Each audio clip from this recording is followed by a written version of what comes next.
fait, quand j'ai voulu créer Anomia, c'était un peu un hasard. Et là, je dois, à 23e année, me poser la question de ce que je veux devenir. Il y a un discours qui se dégage auquel on croit à 2000%. Agir en sauvage et réfléchir en stratège.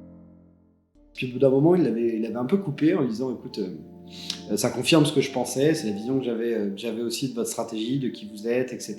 Et moi, je suis pas là pour faire un partenariat, pour faire un webinar, etc. Je suis là en réalité pour vous racheter. Il donne la première réponse, qui est toujours la bonne réponse à donner dans ces cas-là, c'est on n'est pas à vendre. Ce qui était vrai, en réalité. On n'avait pas du tout pour volonté de se vendre à ce moment-là. Et là, assez vite, il y a un discours qui se dégage auquel on croit à 2000%.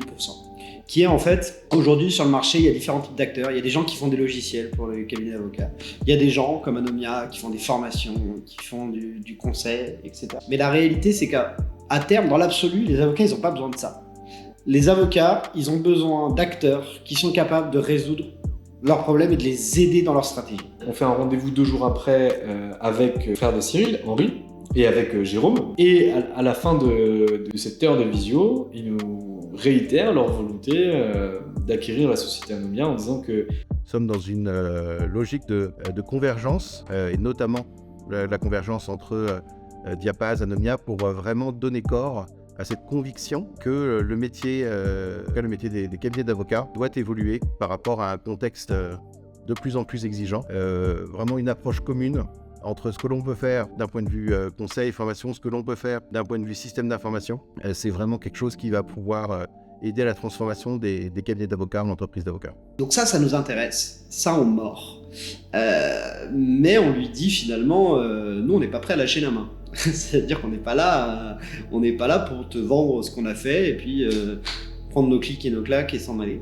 Ça tombe bien parce que c'est pas du tout le plan. En fait, il nous explique que Xelia est organisé avec des équipes autonomes qui fonctionnent sur un métier, qui répondent au groupe mais qui ont leur stratégie propre et que nous, le plan, ça serait de devenir une de ces équipes autonomes et donc de garder notre indépendance, de pas devenir, ça c'était une grosse demande de notre part, de pas devenir des vendeurs de logiciels. Nous, on n'est pas là pour vendre des logiciels, c'est pas notre métier, c'est pas notre volonté. On peut bosser avec des gens qui ont un logiciel, qui ont un autre logiciel que celui de Xelia ou qui n'ont pas de logiciel. Avec Jérôme, franchement, on est tout fou en sortant de ce rendez-vous, c'est-à-dire qu'on fait genre, bon voilà, ok, très bien, on est flatté, etc. Mais juste derrière, on s'appelle en se disant, putain, t'imagines, les mecs qui veulent nous racheter, truc de dingue, etc. Il y a 2 ans, on était encore dans ton appartement de 15 mètres carrés porte de Clichy, à faire des podcasts alors qu'il y avait des mecs, qui étaient là dans tes bureaux. Je me souviens de François Mazon, qui était venu dans mon tout petit appartement, la vaisselle n'était pas faite, il y avait des caleçons qui séchaient au-dessus de sa tête. Et en gros, le mec, il m'explique qu'avant, il était directeur général de Capgemini de Soprasteria. Et là, je fais un tour d'appart, un tour d'horizon assez rapide. Et je vois que c'est un bordel dingue, que c'est limite insalubre. Et là, je me dis, putain, mais on est où? Et là, 2 ans après, il y a 2 mecs qui sont brillantissimes, qui sont dans ton bureau, dans ta salle de réunion, et qui t'expliquent qu'ils ont envie de te racheter. Je dis à Valentin, ok, on va faire un truc. Toi, tu pars de ton côté, moi je pars de mon côté, et on réfléchit à pour combien est-ce qu'on est prêt à vendre nos parts chez Anomia. On fait cet exercice-là, et en revenant, en mettant en commun, on se rend compte qu'on a le même chiffre. On décide de refuser cette première offre. Donc j'appelle Cyril, je lui explique, je lui dis voilà Cyril, écoute, je suis très touché, je suis très ému, votre volonté d'achat nous fait vraiment plaisir, mais on sent que c'est pas le bon moment, pas à ce prix-là, pas dans ces conditions, etc. Et Cyril lui dit ah mais attends, on va discuter. Moi je vais appeler les investisseurs, je vais appeler des gens. Il faut qu'on réfléchisse. Et moi je pars courir. Je me dis ok écoute, on verra bien ce avec quoi il revient. Hein. Là je vais aller courir pour me vider la tête. Et là j'ai un appel de Valentin qui me dit Cyril il m'a rappelé. Il me demande plein d'autres chiffres, etc. Donc moi, bon, je suis un peu monsieur chiffre dans la boîte, donc je suis en train de courir et je lui donne les chiffres que j'ai, du coup que je commence à connaître sur le bout des doigts, en disant oui, dans 3 ans, voilà notre business plan, voilà les EBITDA, voilà comment on a prévu d'aller voir ce chiffre d'affaires, etc., etc. Il me dit ok, je le rappelle. Je reviens à la maison après 1 heure et là il me rappelle. Il me dit t'as vu les mails Je dis non, j'ai pas vu, je vous mon ordi, je regarde le mail. Et là il y a une deuxième LOI qui se trouve être au prix qu'on a demandé. Et là ok, ça change la donne. Ça change la donne complètement.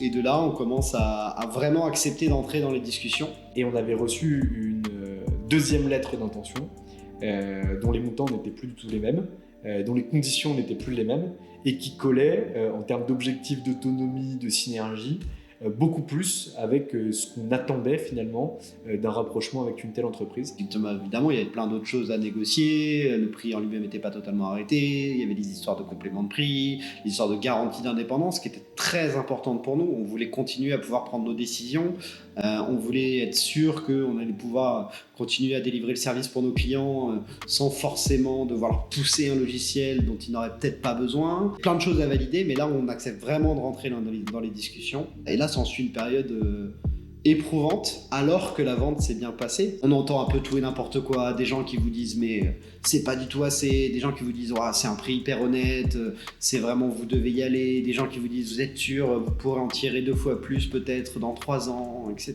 etc. Et donc ça a été difficile. Moi je me souviens que mon point de bascule, ça a été un appel avec un ami à moi qui s'appelle Bastien Rambaud, entrepreneur brillant. Au lieu de me dire ce que lui en pense, il me pose les questions justes et me dit en réalité quelles seraient les raisons pour lesquelles tu refuserais cette offre-là. Et en fait, j'en viens en discutant avec lui à la conclusion que la seule raison réelle pour laquelle je refuserais, ce serait la perspective d'avoir plus d'argent. En fait, le fait de me dire ok, je prends le pari que dans 4 ans, ça vaut 3 fois plus. Parce que de l'autre côté, j'ai la perspective, j'ai la conviction qu'il y a un vrai projet avec un acteur qui a beaucoup de choses à nous apporter, qui va nous permettre d'aller plus loin. On décide d'y aller. En transparence, c'était assez intense, stimulant, effrayant et stressant, parce qu'à tout moment, en fait, le deal peut se péter la gueule. Et donc vous dites, putain, si au bout de 4 mois ça plante, en réalité, on a perdu 4 mois de développement, et la session s'est opérée en septembre 2023. Et voilà, et donc on mène cette vente, arrive le moment du closing, et j'imaginais qu'il y avait un compte séquestre avec un notaire ou quoi que ce soit. Et en fait non, et on se retrouve en visio avec donc les représentants de Xelia, Valentin et moi, nos avocats respectifs. Et donc on signe tout un tas de documents, et il y a notamment un document qui permet de faire le transfert effectif des parts. Donc à partir du moment où on signe ce document, nous avec Valentin on n'est plus actionnaires. Et donc pour signer ce document, il nous faut l'argent sur les comptes. Sauf que pour avoir l'argent sur les comptes, il faut qu'on signe ce document. Et là, moi j'ai vraiment l'image d'un échange de mallettes sur un parking, un terrain vague. C'est-à-dire qu'on a le DAF de Xelia qui appelle en haut-parleur la BNP en disant vous pouvez faire les virements. Et nous avec Valentin on est là on signe. Ça c'est fait, ça c'est bien fait. On a travaillé avec des gens qui sont des gens très intelligents, qui ont une vraie culture de l'acquisition, qui ont su nous mettre dans des conditions optimales et qui nous ont permis aujourd'hui de continuer notre déploiement et de notre croissance. Et ça, c'est vraiment incroyable. Et le fait de devenir finalement un one-stop shop à destination des cabinets, en permettant finalement de passer du cabinet à l'entreprise d'avocats, c'est un truc de dingue. Ça veut dire que concrètement, on va se calquer sur les modèles d'entreprise traditionnels, performantes, pour pouvoir les transformer, les appliquer à la spécificité des cabinets d'avocats et faire en sorte qu'un cabinet d'avocats devienne une entreprise d'avocats. Et c'est une vraie mission, c'est vraiment un énorme travail, un énorme challenge qu'on nous a proposé et qu'aujourd'hui on est prêt à relever. Et si ça serait à refaire, je le referais 200 fois. On continue à mener notre barque, c'est juste que au lieu d'être une barque isolée au milieu de l'océan, on est au milieu d'une petite flotte, quoi. Donc c'est plutôt agréable et plutôt stimulant. C'est effectivement assez novateur. Moi, jusqu'à présent, j'avais jamais eu l'idée de recourir à un tel conseil. Je pensais que je maîtrisais mon business. Mais l'année dernière, on était confronté à une difficulté de recrutement des jeunes avocats. C'est-à-dire qu'on passait des annonces et soit on n'avait pas de candidats ou pas assez. Et donc j'ai réfléchi à savoir comment on pouvait t'aider à, c'est le terme, développer notre marque employeur.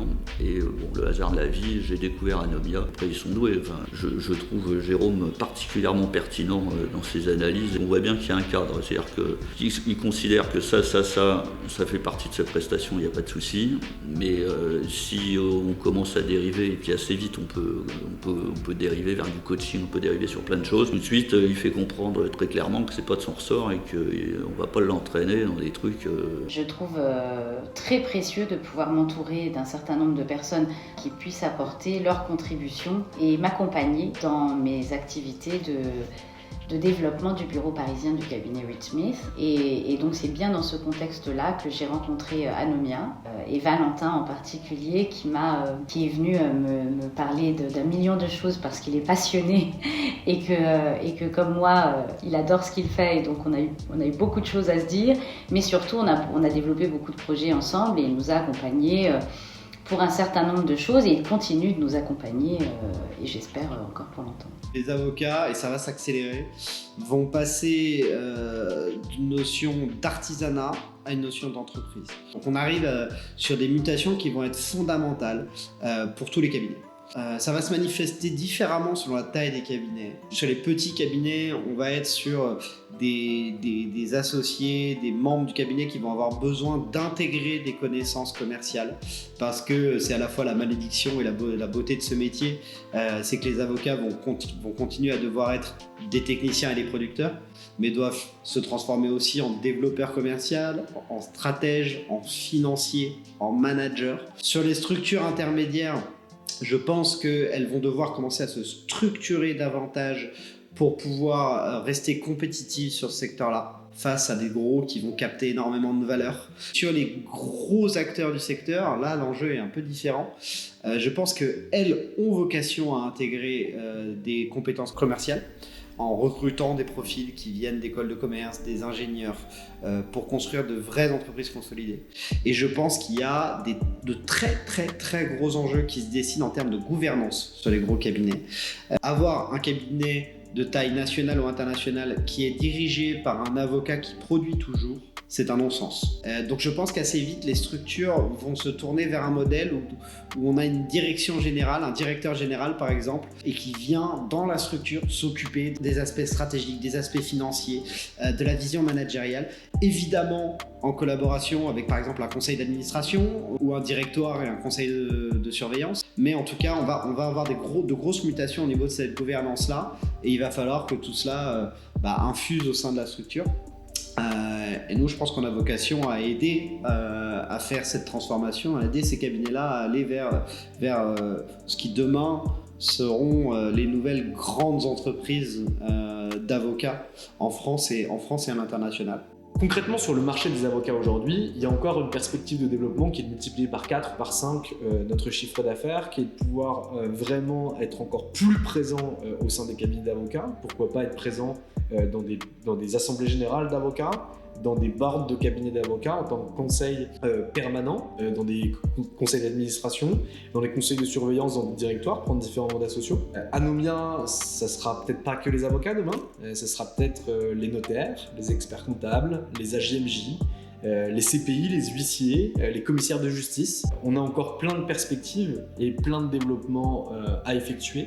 Aujourd'hui, on se concentre sur notre cœur de cible, que sont les avocats d'affaires, et ce sur toute la France, pour leur permettre finalement d'avoir un développement qui soit important. Et tant qu'on n'aura pas fait ça, on n'ira pas avoir la suite. C'est vraiment aussi un combat, c'est-à-dire que moi, mes parents sont avocats, j'ai envie que des gens qui ont fait 7 ans d'études soient en capacité de pouvoir créer des entreprises fortes qui puissent aller beaucoup plus loin que ce qu'elles font aujourd'hui, finalement se pérenniser dans le temps et réussir à prendre des parts de marché importantes, tant sur le marché du droit français que sur le marché du droit européen et pourquoi pas mondial.